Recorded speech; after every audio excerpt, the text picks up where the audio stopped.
Oke, kembali lagi di Sok Jadi Pandit dan kali ini gue akan membahas satu pertandingan yaitu Manchester United berhadapan dengan Wolverhampton Wanderers. Ya, di mana Manchester United mampu menang tipis 1-0 bermain di kandang. Nah, disclaimer dulu, sebelum kalian nonton pembahasan atau gue bahas pertandingannya, gue bukan fans MU, gue bukan haters MU, dan gue nilai cuman berdasarkan apa yang gue lihat di pertandingan kemarin.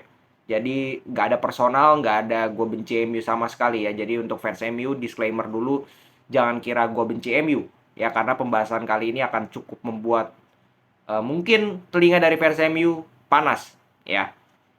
Oke, kita tahu ya, gue maklumi bahwa tim-tim Premier League ini, tim-tim besar Premier League, bahkan tim di seluruh dunia, ketika menjalani pekan pertama atau pertandingan pertama di kompetisi resmi, maka akan terasa sulit. Yaitu setiap tim, ya bukan hanya MU, bukan hanya Manchester City kemarin, bahkan Arsenal. Itu mainnya tidak bagus, mainnya tidak seperti biasanya mereka bermain. Oke, itu perlu dicatat. Yang pertama, gue masih memaklumi. Oke.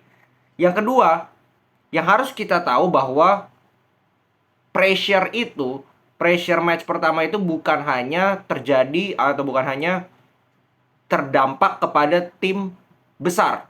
Contoh, di pertandingan kali ini MU melawan Wolf.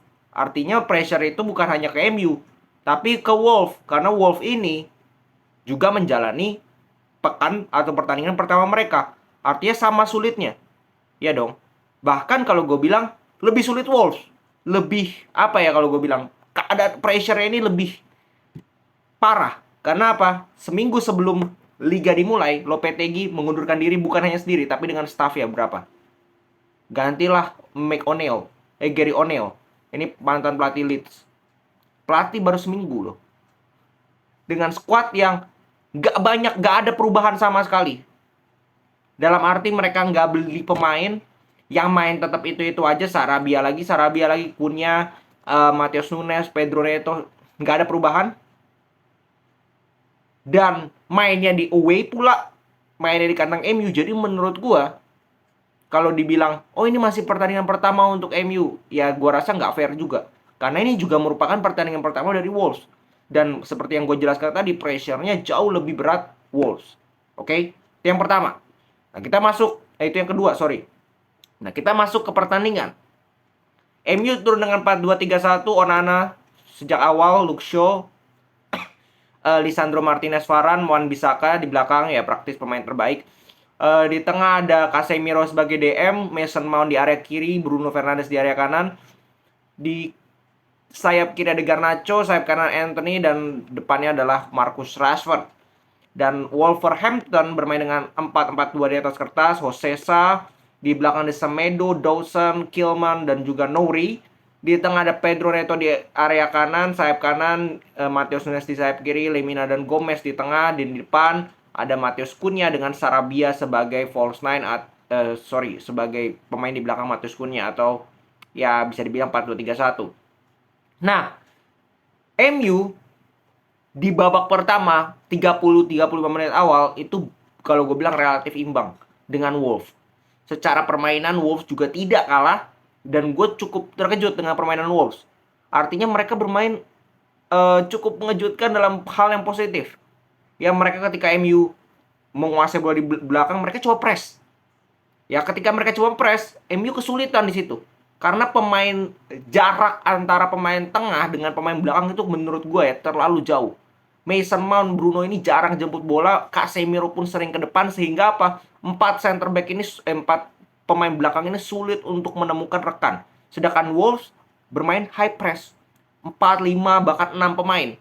Ini membuat MU sulit untuk membuild up sebuah serangan. Maka dari itu terlihat struggle. Wolves beberapa kali mereka mengandalkan counter attack. Tapi counter attack itu bukan asal counter. Transisinya bagus, umpan 1-2, kombinasi jemput bola itu menurut gue cukup mengejutkan. Ya, dalam satu sisi yang menjadi kendala dari Wolves ini apa? Finishing. Susah mereka cetak gol. Kalau lu masih mengandalkan Sarabia, Matheus Cunha yang oke, secara permainan gue bilang Matheus Cunha nggak jelek.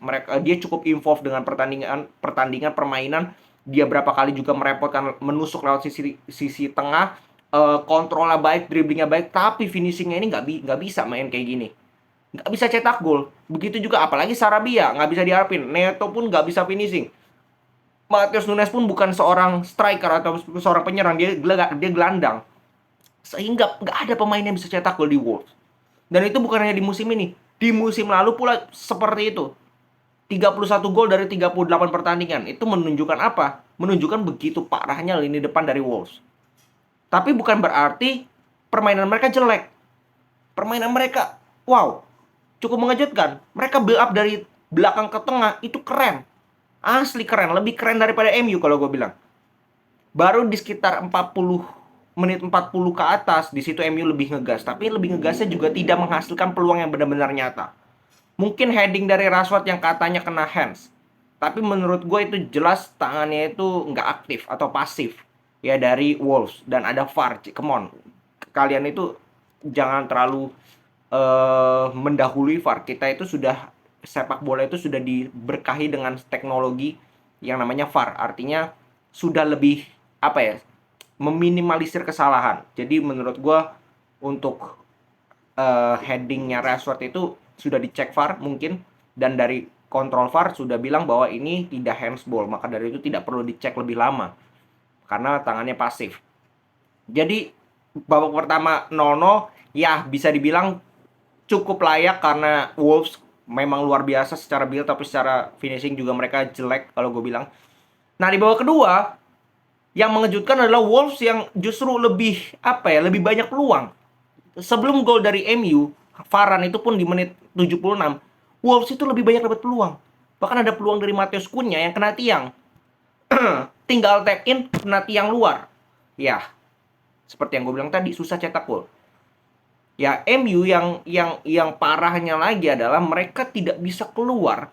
Mereka tidak bisa menunjukkan performa yang harusnya mereka tunjukkan. Ya jelas Ten Hag gue rasa tidak akan puas. Ya Bruno aja upload di Instagramnya, dia bilang this is not best games. Ya ini bukan laga yang terbaik yang mereka bisa tampilkan, dan gue sepakat. Karena justru yang pemain terbaik yang menurut gue itu Wan-Bissaka. Artinya apa? Ya kalau lu pemain terbaiknya adalah lini pertahanan Wan-Bissaka, terus yang dapat man of the match ternyata Onana, artinya ada yang salah di lini tengah dan lini depan lu. Tidak bisa kreatif, padahal lu cetak gol. Yang cetak gol juga pula harus defender. Ya, kemana Rashford?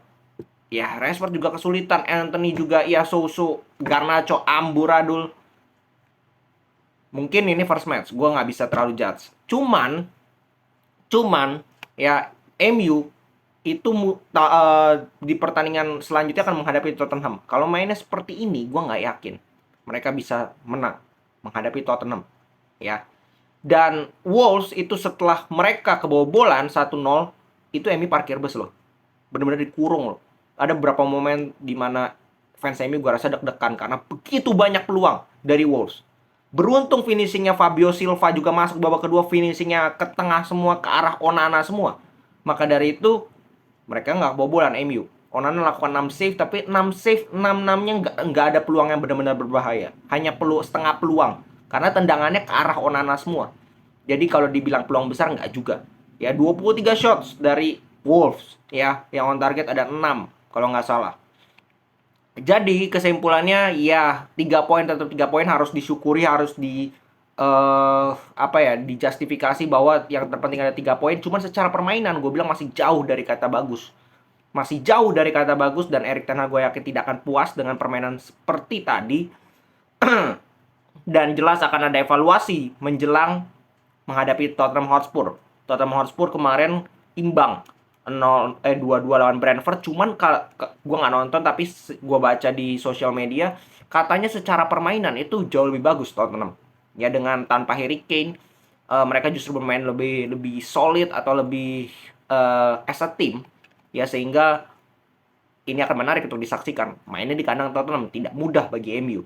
Kita lihat apakah MU bisa kali ini melewati Tottenham Hotspur, karena justru kalau gue bilang ini agak ugly win ya dari MU, super duper ugly win ya menghadapi Wolves. Beruntung banget mereka bisa menang, tapi that's football. Kadang keberuntungan itu perlu ya, kadang keberuntungan itu bisa mengubah jalannya pertandingan atau menentukan hasil dari pertandingan. Oke, segitu dulu di video kali ini. Dan kita akan kembali lagi di video-video selanjutnya. Salam sepak bola.